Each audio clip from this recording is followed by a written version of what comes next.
Good evening, I'm Adrienne Arsenault. Andrew is on assignment tonight. Multiple people are dead after a crane collapsed in Kelowna, BC.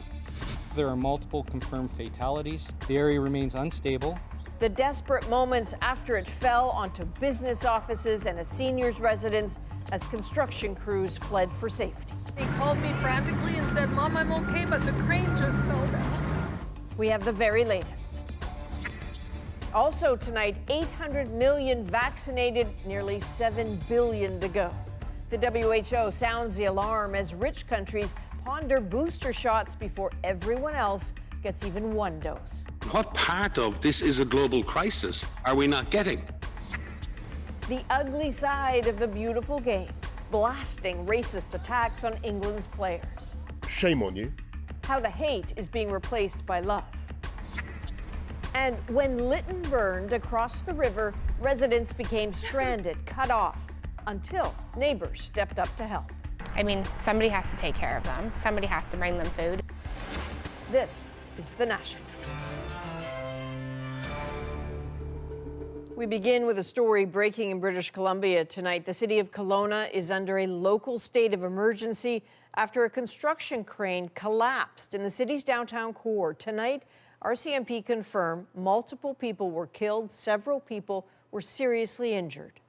The crane sits sprawled across much of the construction site. The collapse sent people in nearby buildings running as urgent evacuations were ordered. Police tape now lines multiple city blocks as first responders scramble to stabilize the scene. Power has been disrupted across the downtown core.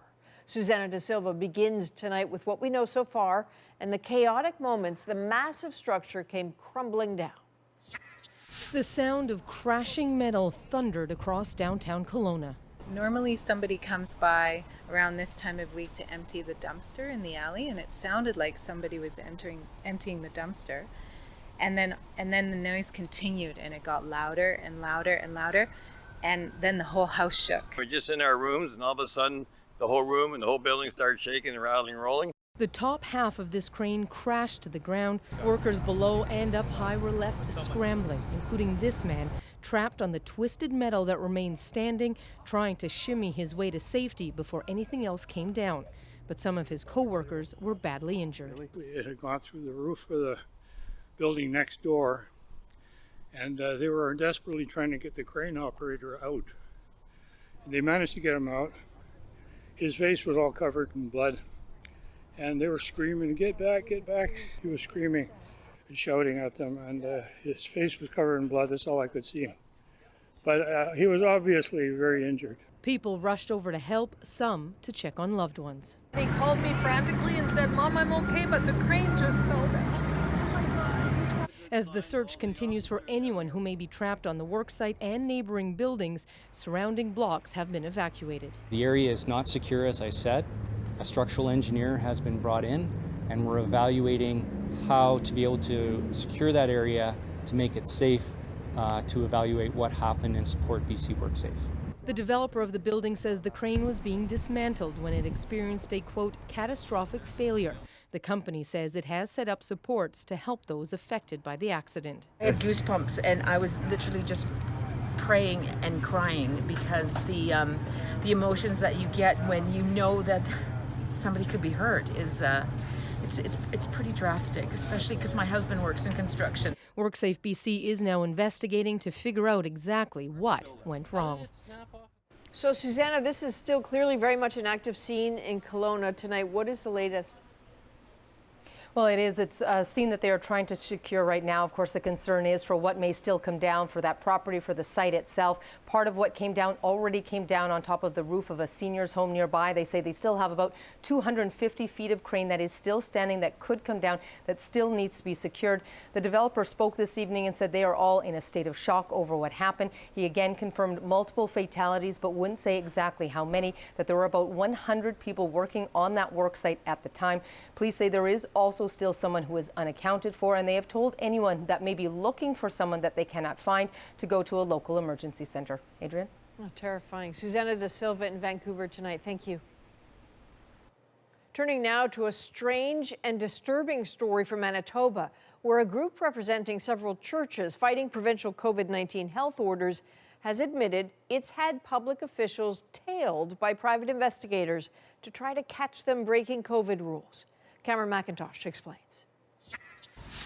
Even more stunning than the revelation in Manitoba's Court of Queen's Bench, the admission.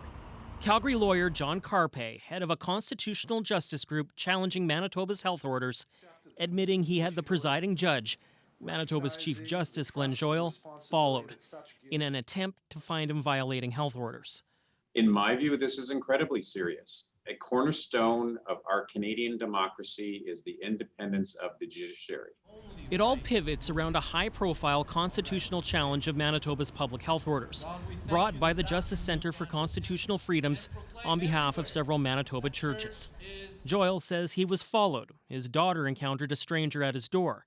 Carpe said the Justice Centre is passively surveilling public health officials and politicians to find them violating their own health orders, acts he called legitimate and legal, but said was in poor judgment to extend to a judge. In a statement, Carpe added, "In no way was this intended to influence or impact the Justice Centre's litigation efforts or any of our court cases." Conduct legal experts say is subject to professional sanction. If I'm pleased about one thing, it's that the legal community is going to be galvanized around this particular set of facts. There are a lot of sanctions that the Law Society can look at if they choose to move forward with formal charges. Meanwhile, Manitoba's Justice Minister says Premier Brian Pallister has had, quote, similar experiences. The Chief Public Health Officer isn't sure he's been surveilled, but I've certainly had a number of threats, against me and my family. Observing what politicians are doing, I think, is one thing. This was crossing a line. Sending a private investigator after a judge who is sitting on an active case that you are counsel on, in my mind, there is no justification for this. Now, John Carpe did not respond to a request for an interview, but in a statement said no other judges have been surveilled and that this was his decision alone. Meanwhile, tonight, at least one Manitoba lawyer says that he will complain to have Carpe sanctioned. So, Cam, clearly we're talking about an ethics breach. Could this also be criminal? Possibly. The Winnipeg Police Service confirms it's investigating, but just won't say what it's investigating. But intimidating a justice official is an offense under the criminal code. And as for that constitutional challenge, Justice Joyal is making his decision now and says he'll have it in a few weeks. Adrian? All right, we'll be watching. Thank you for this. Cameron McIntosh in Winnipeg tonight. More COVID rules are being relaxed today in Quebec. Physical distancing is going from 2 meters to 1, both indoors and outdoors, except for singing and high-intensity exercise. And no longer are there restrictions on capacity in retail stores. And in Nova Scotia. We can't act like COVID is all done with. We are opening up, but we still have to have a strong sense of caution and respect for this virus.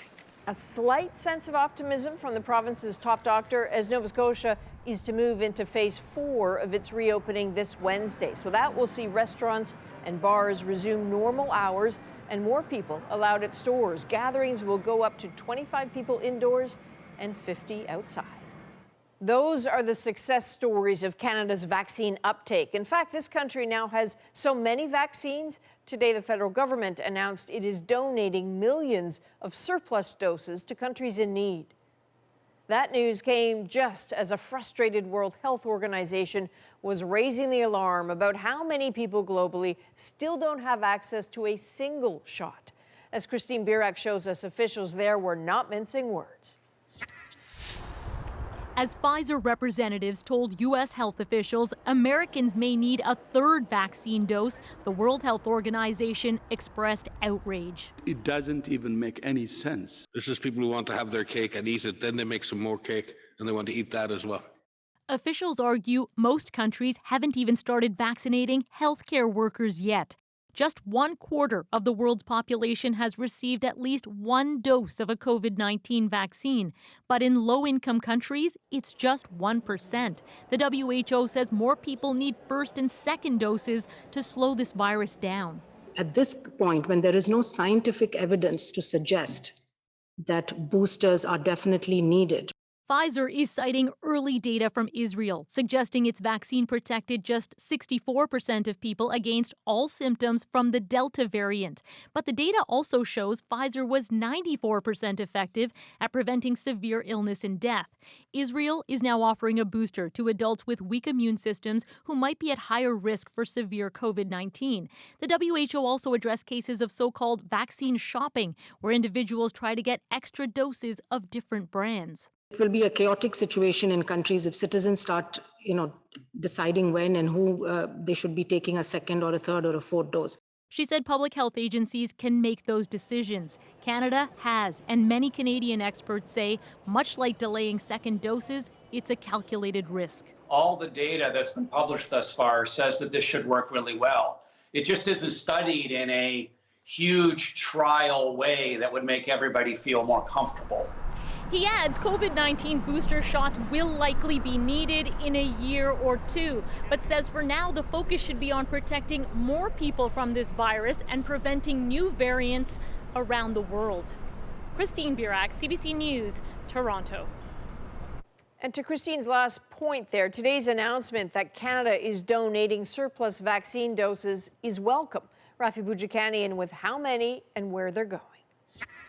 Team Canada has remained steady for many weeks at the top of the G20 and G7 for the share of the population with at least one dose of vaccine.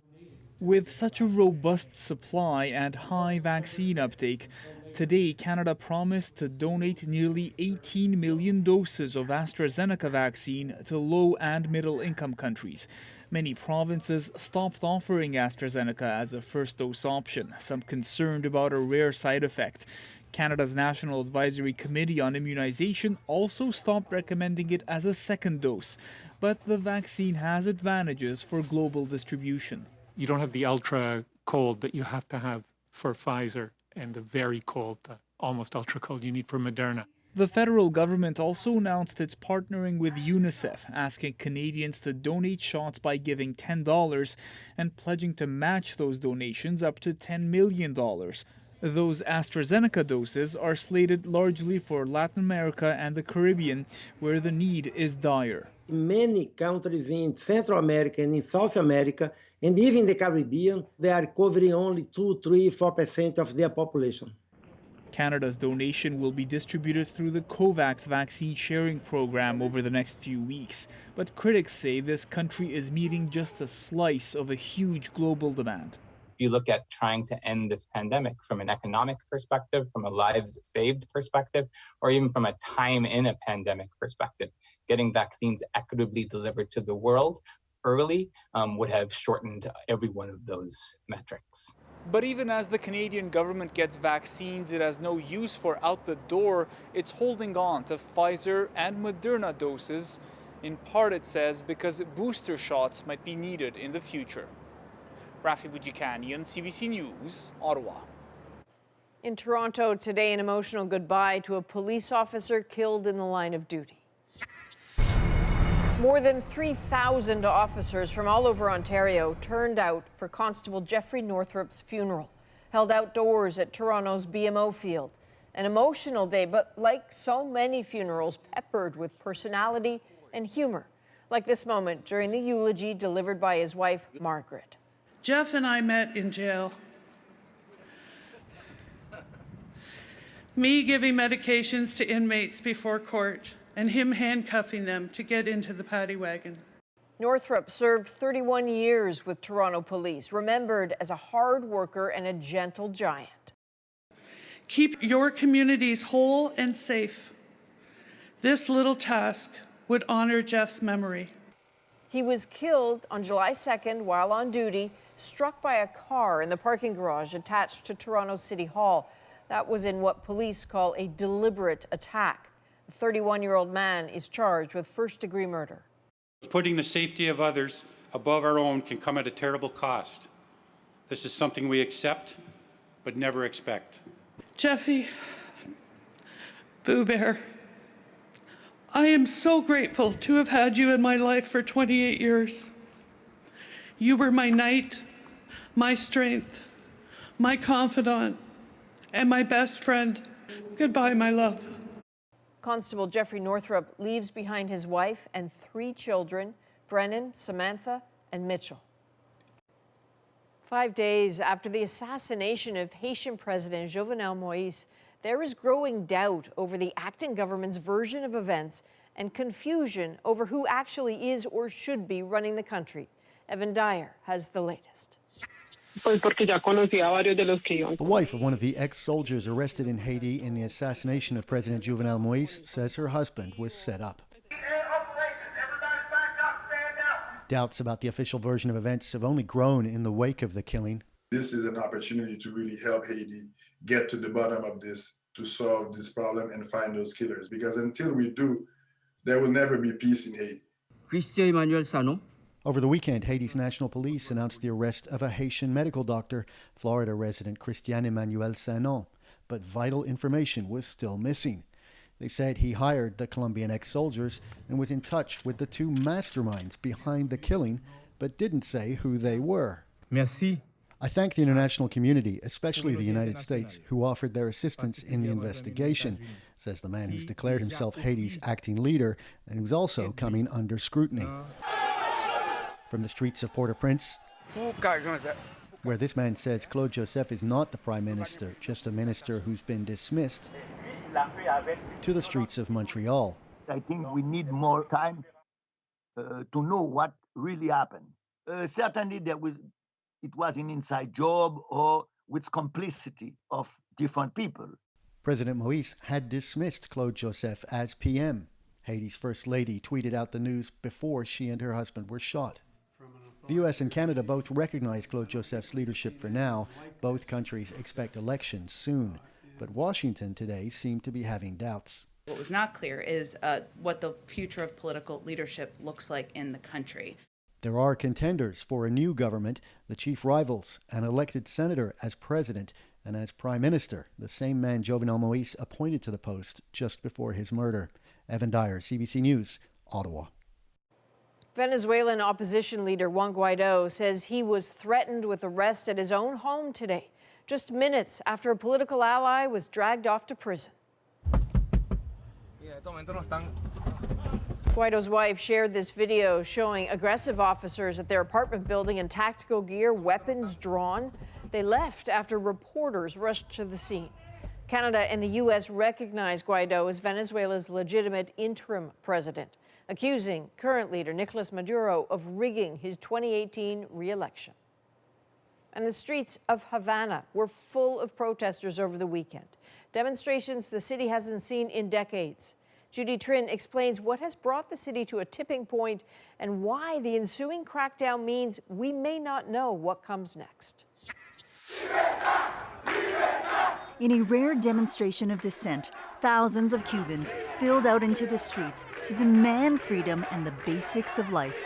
They are starving us to death, he says. Havana is collapsing.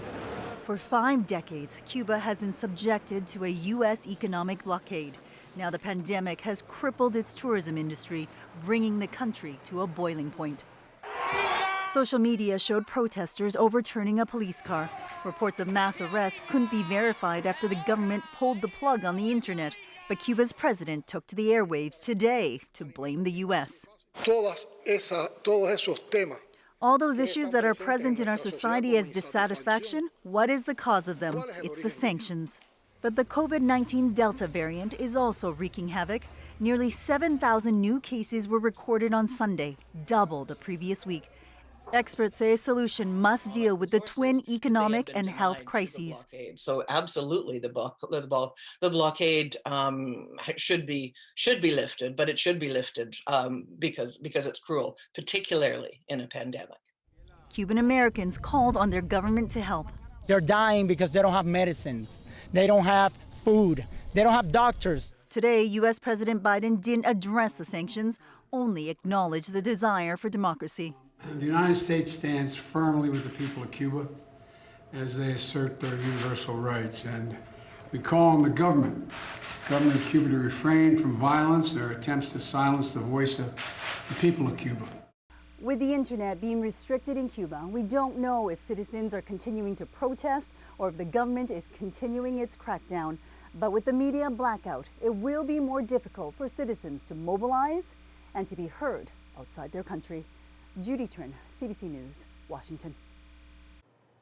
There are now more than 300 wildfires burning across BC, and more than half of those have sparked since Friday.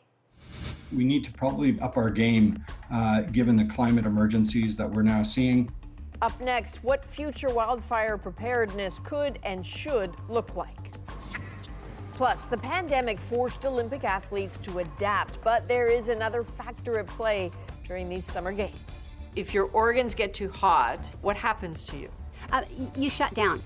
How Canadian athletes are training for what could be the hottest Olympics yet. And later, fighting hate with messages of love. There is no place for hate, and my community proved it. A community's act of pride. We're back in 2.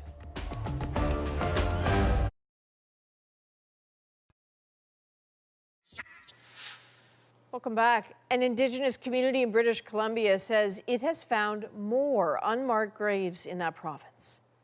According to a community newsletter shared by a member of the Penalcut tribe, more than 160 unmarked graves were found. And the community is holding events to raise awareness about the former Kuper Island Industrial School. This news comes just days before the Tecumloops Teshwetmik First Nation says it will release a detailed report about the discovery there, 215 graves at a former residential school in Kamloops. Environment Canada has issued another round of heat warnings for parts of British Columbia, and all that heat is fueling the more than 300 wildfires currently burning across the province. Nearly 90 fires in BC are listed as out of control, with 25 of them considered fires of note, meaning they pose a potential threat to public safety. Thousands of people in the BC interior have been forced to evacuate, with many more ready to leave at a moment's notice. As Karen Pauls shows us, there is now a growing number of Indigenous communities saying some of this could have been avoided. It would be a lot easier to fight fire in this area than it would be in an area that isn't maintained. Joe Gilchrist is pointing out areas in the forest that have been purposefully managed through burning. He says Indigenous people used to do much more prescribed and cultural burning.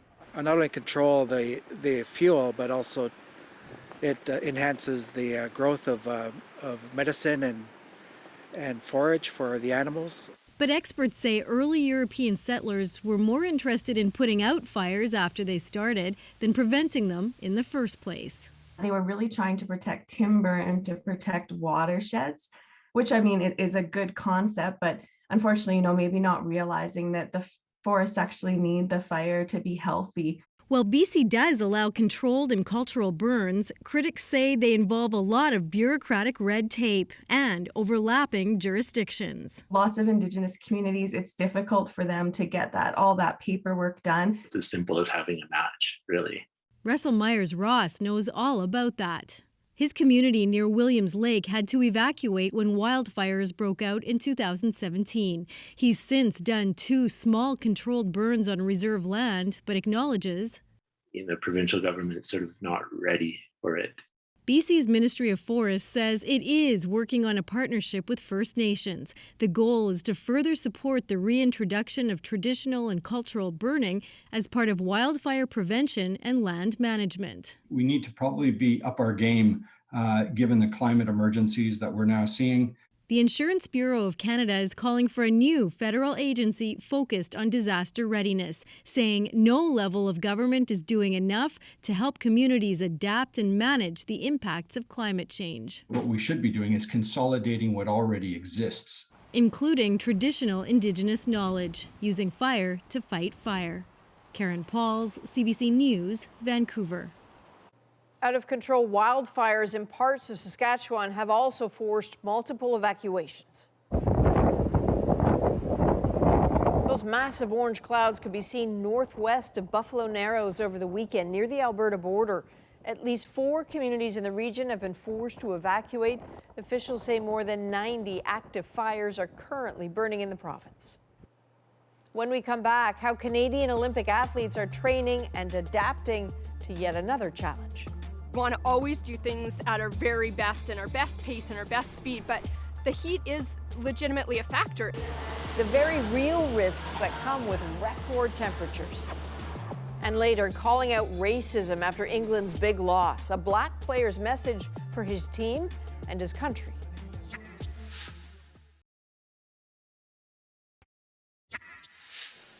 Olympic host city Tokyo was put under its fourth COVID-19 state of emergency today, less than 2 weeks before the games begin, all in an effort to contain a resurgence of infections.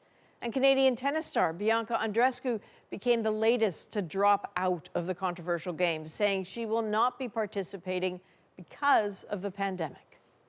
Now, just maybe after the wicked BC heat wave, the troubles with Tokyo will be a little more relatable for people. The athletes may earn just a little bit more compassion from Canadians because before COVID barged into our world, the biggest concern for the Olympics was the outrageous heat. Tokyo summers are now so hot and humid, Japan even considered temporarily changing time zones so events could effectively get underway earlier in the morning. Well, that didn't happen, so athletes just have to be prepared. Are they? We were offered a window into how they've trained for the heat, and it is not pretty.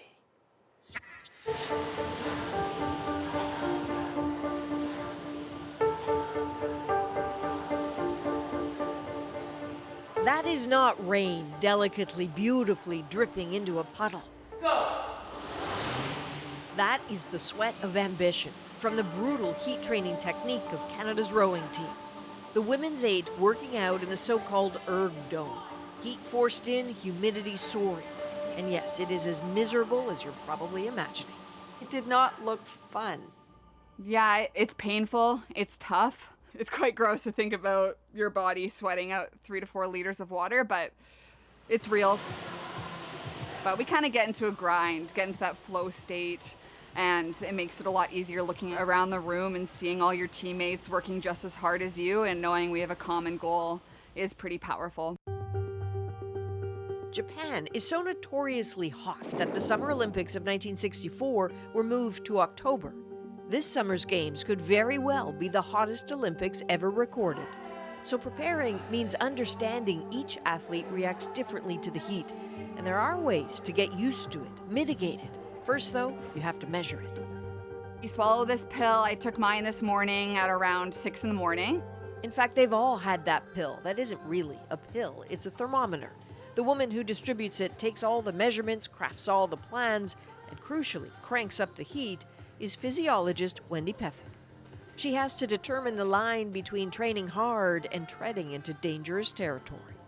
Humidity is expected to be anywhere between 70 and 90%. So what that does is it shuts down our most effective heat loss avenue, which is evaporation of sweat. So if your organs get too hot, what happens to you? You shut down. And so the body is always going to preferentially pick safety. You're trying as hard as you can to thermoregulate, but at some point, if you're unable to do that, the body just completely shuts down. When you see these women in Japan, know that before they get into their boat, they will have been wearing ice vests, ice socks. Slushy packets will be tucked into their uniforms. And long before Tokyo, they've been working on adaptation, which is what that thermometer pill they swallow is really all about. And then you scan them somehow? Yep, so we've got little monitors and it's telemetric, so it just transmits the data onto the monitor. The goal is to make sure this kind of exercise imposes a type of thermal stress on their bodies for about 45 minutes at a core temperature of 38.5 degrees, about 1.5 degrees more than normal. So if we have an athlete that heats up really quickly, then we know that we can back off on the work that they're doing so that we don't overcook them. Forgive my crude question here, but does the pill just get absorbed or? It gets voided when they're done. The precision of it all seems to be working. Measurements of their effort and heart rates and how they feel show they are adapting. And adaptation is really the only option now. Hello, Adrian and the National. Sailor Sarah Douglas, who knows the sun and abnormally hot waters will work against her, is just one of many Canadian athletes earning sweat bragging rights, showing off their effort on social media. She's been working out in an altitude chamber converted to a hothouse in Toronto. Halfway through my 40-minute bike, and I'm sweating a lot. It is 33.6 degrees Celsius and 65% humidity. Okay, this is how hot it is. Those working out like this routinely notice their heart rates dropping as they get accustomed to it. That will help. Oh, yeah. Canadian Brent Lakatos is counting on it. It's going to be quite hot, quite humid in Tokyo. He's a wheelchair racer who's been to 4 Paralympics. His strategy for his events in Japan is a DIY heat chamber. I'm going to be getting a humidifier that grocery stores use, so a fairly strong one, and set that up inside my garage along with a heater. For some Paralympians in particular, heat is even more challenging because depending on their disability, sometimes the capacity to sweat is diminished. All distance athletes really are vulnerable. 41-year-old Melindy Elmore is a marathoner who competed in Athens in 2004. Now she's off to Tokyo, or rather Sapporo.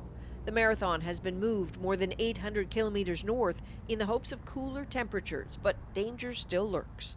In our minds as athletes, we want to always do things at our very best and our best pace and our best speed, but the heat is legitimately a factor, and we need to back off 10 or 15 seconds a kilometer to adjust for the pace. But how can you do that in the middle of an Olympic marathon? When you look at the results in Doha, at the World Championships in 2019. First ever midnight marathon. And they ran the race at midnight.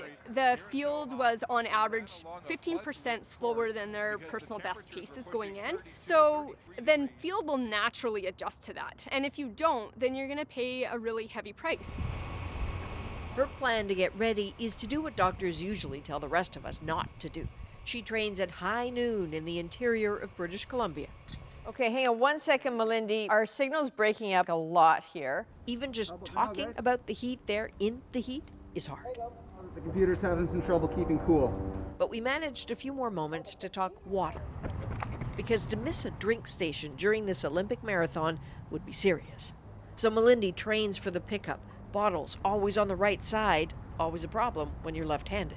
Is there a level of stress to that act, especially given how important it is given the heat? Oh yeah, 100%. Especially if people make sudden movements, it's really easy to trip and fall or have kind of a collision. And so you do have to be really strategic about how to actually get your bottle. You know, you can't go another 5K and not have your bottle if you happen to miss the water station. Ooh, it's hotter on the bike, eh?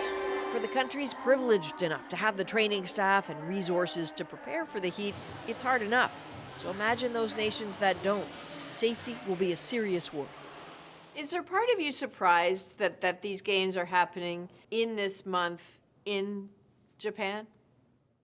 I guess a little bit. I think with the way that the world is going now and with what's happening with climate change, any Summer Olympics, on any given day, it could be temperature extremes. And so I think athletes and coaches need to be prepared for that. They are trying, just like every aspect of the Tokyo Games, what the world is about to watch will be a test and rife with risk. So there is also a proprietary Canadian technique, not to make the athletes cooler, but to almost trick their brains into perceiving the temperatures differently. They didn't want to talk about it yet. You will see it in action in Tokyo, though. There are a lot of stories we will bring you from Tokyo. Our news crews are on their way soon. I'm deeply grateful to be off to the airport in the morning. I haven't been to one of those in a very long time. I will be there with you throughout the Olympics. Now, the Games officially begin on Friday, July 23rd with the opening ceremony. I'll be co-hosting alongside Olympic primetime host Scott Russell and special guest Mark Sakamoto. That starts at 6:30 a.m. Eastern on CBC TV and CBC Gem. Up next, the ugly response to a disappointing loss for England. We live in a country where this kind of response is, the new normal. The renewed calls online and offline for real change. And later, inside West Lytton, BC, where a community is now coming together after the wildfire left them stranded.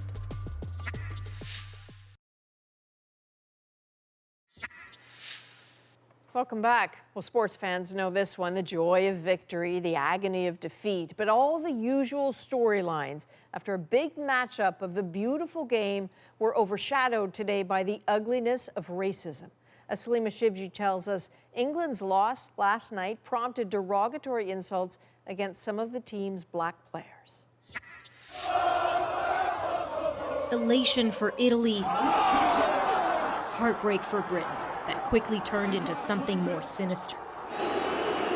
The three black players who missed a penalty shot in the final, each the target of racist abuse online. The morning after in London, not just about cleanup, but a reckoning. That hateful racism post-game is all too familiar. A visceral reminder in Manchester, where offensive graffiti now tars a mural celebrating hometown star Marcus Rashford. It's more depressing, isn't it? Like that we live in a country where this kind of response is, the new normal. The vile words now being covered with love. Rashford is being showered with it. And Rashford has missed. Today, he apologized for the penalty that should have gone in, but said he'll never apologize for who he is, a black man from South Manchester. His teammates firmly behind him, as is his coach. For some of them to be abused is unforgivable, really. I know a lot of that has come from abroad, but not all of it, and it's just not what we stand for. This is a team that has pointedly called out racism, choosing to take a knee before every game, even when booed for doing so. It's also a team that has made Britons who look like Sonali Silva feel included. They're an immigrant team. I represent that. I love it so much. To see those same players now attacked is not surprising for former footballer Shaka Hislop. It's expected. This is the worst of who we are on full display. He points to the Prime Minister, who may have been strong in his condemnation today. Shame on you, and I hope you will crawl back under the rock from which you emerged. But who also avoided calling out those who booed the team's anti-racism statement just a few weeks ago. Boris Johnson is as much to blame for a lot of this hate that these players have endured. We want strong political action. He doesn't expect it, though. He just doesn't see the political will to tackle it. Salima Shivji, CBC News, London. Next, after every disaster comes generosity. It's amazing that people are giving us so much. The power of a community and how this one is coming together in the aftermath of the Lytton fires. Next.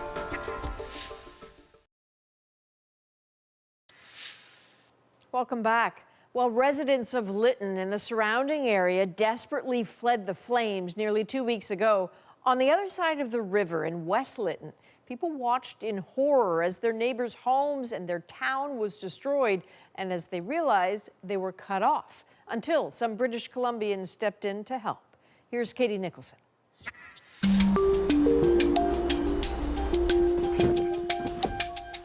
In every disaster, an outpouring of generosity.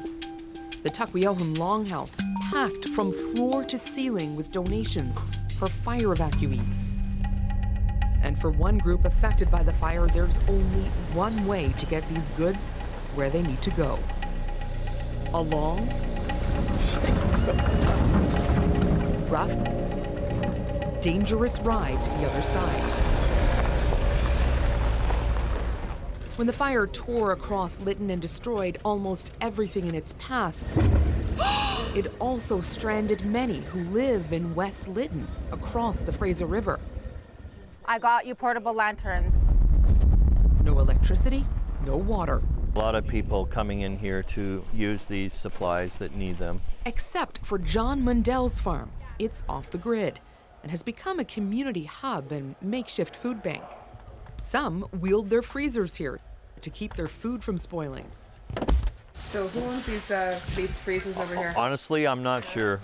Louise Johnny was too late and lost a year's worth of salmon. When the power went out the third day, we had a flood of fish water on our basement. It's been a tough go of it. We're camping at home. That's what it feels like, because we have to do our cooking outside.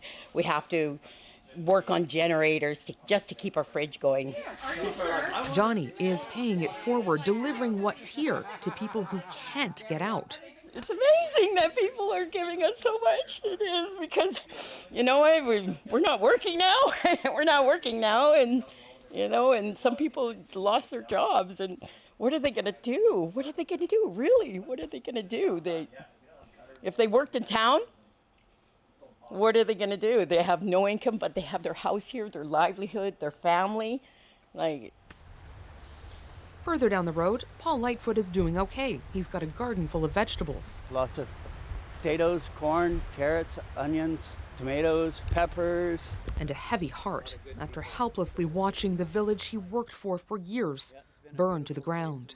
It was pretty heart-wrenching. We knew it was really bad. We could hear all the explosions and see a lot of black smoke. So we stay fairly ready to go in the summertime because this is kind of a regular occurrence.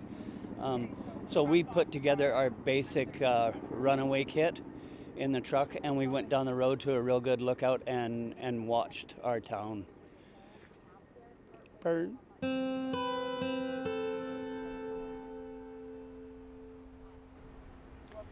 It felt kind of like bad voyeurism watching our town burn. I couldn't video it. There was 20 or 30 people that watched it there, and mostly it was stunned silence because we could see that it was the end of our town.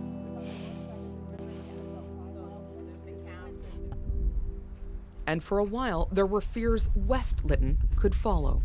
When the evacuation orders were issued, a lot of people didn't even have vehicles to get out because some people fled and other people were left behind. And so we kind of all got together here. We distributed some radios. We went door to door knocking and just saying, hey, you guys are here, we're here. We got water, we got food, we got showers, come down, let's band together. I do not like all these sparks. That is sick. But as the fire raged on the other side, sparks soon found their way across the river. West Lytton had to fend for itself. We just crammed in the trucks, got our backpack sprayers, got our hoses, and just rushed up there as quickly as we could to see what we could do about it. And we spent the next 3 days and 3 nights battling that night and day. And then finally, thankfully, Forestry was able to come in and just completely take care of it, which was huge because we would have never been able to do that on ourselves.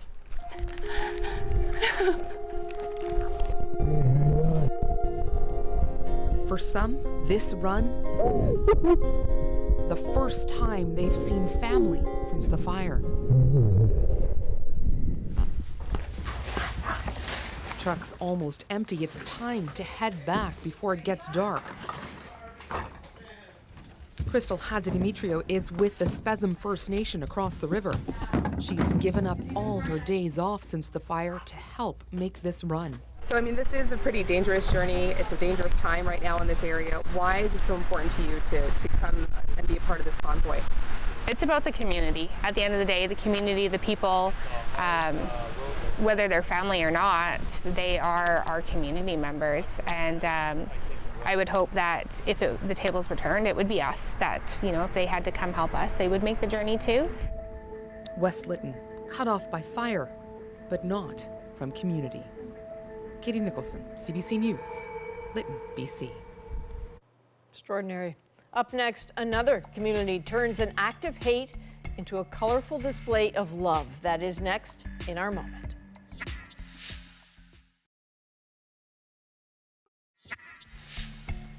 This park in Collingwood, Ontario didn't always look this good, didn't always look this colorful, but the community recently came together to give the playground a makeover, and for a pretty good reason. Hateful messages had been spray painted onto all the equipment, but the community decided to turn that hate into something beautiful instead, and tonight, that is our moment. Our park had been hit by vandals. Words and symbols were on almost every single piece of the playground equipment. We developed a plan on the spot. There was a crew there before that came in at maybe 7 in the morning and basically washed it all with blue paint so that it was ready for the families and the kids to come and put their own designs on. We had spray paint cans of all the colors of the rainbow. There was paint everywhere, and it was so awesome. And watching little wee people painting their messages of love, flowers and peace signs, and everyone is welcome and you are loved. My heart is just full. Like, it's just full. It is beautiful. You know that everybody had a hand in it. There is no place for hate in Collingwood, and my community proved it. I'm just so proud of this town. I've just never been prouder of this town. That's fantastic. So they put a note out on social media about a day before explaining what they were going to do. By the time the morning came, it was within an hour and a half that the entire park was transformed. That is the national for July the 12th.